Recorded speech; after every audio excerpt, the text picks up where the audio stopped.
ఒక పక్క సముద్రం ఘోషిస్తా ఉంటే ఇంకో పక్క జన సముద్రం ఇక్కడ ఘోషించే పరిస్థితి వచ్చింది.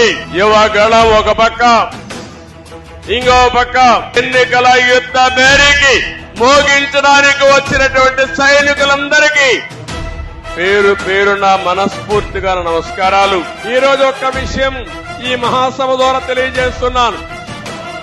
జగన్ పని అయిపోయింది.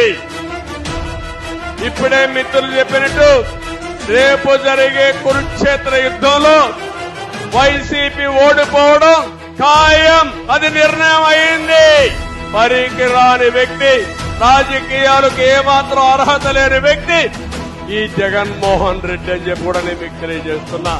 తెలుగుదేశం జనసేన అలయన్స్ అన్నామా, ఆ రోజే వాళ్ళ పని అయిపోయిందని మరొకసారి విజ్ఞప్తి చేస్తున్నా. అందుకే నేను పూర్తిగా 5 కోట్ల ప్రజలకు కూడా విజ్ఞప్తి చేస్తున్నా.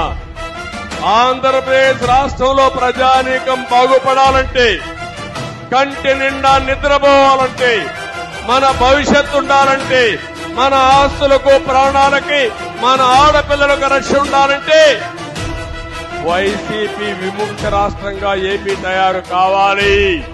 జన సైనికులకి తెలుగుదేశం పార్టీ వీర సైనికులను కోరుతున్నా. కలిసి పనిచేయండి, 100 రోజులు పనిచేయండి.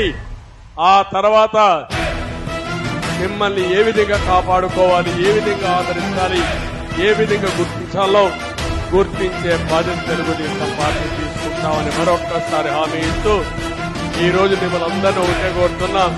మీ ఉత్సాహం చూసా, మీ అభిమానం చూసా నా జీవితంలో ఎప్పుడు కూడా మర్చిపోలేను. తప్పకుండా గుర్తుపెట్టుకుంటా.